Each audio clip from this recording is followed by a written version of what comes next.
Hello guys, welcome back to another video of Becoming a Code Expert.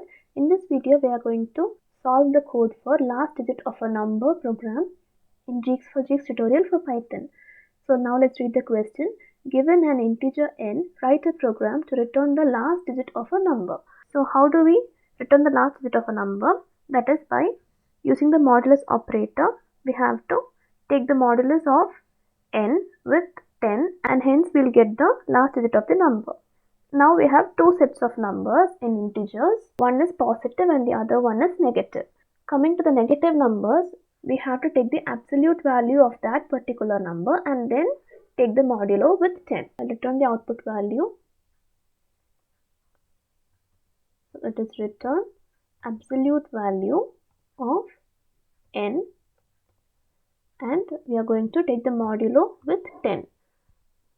So when we take the absolute value of that particular number, the sign will be removed if it is a negative number and then we'll get the output value. Now let's compile and run this code. So this compilation got completed. Now let's submit it. So here all the test cases got cleared. I hope this video was helpful to you. If you have any doubts, you can ask me in the comment section and don't forget to subscribe my channel for more videos. Thank you.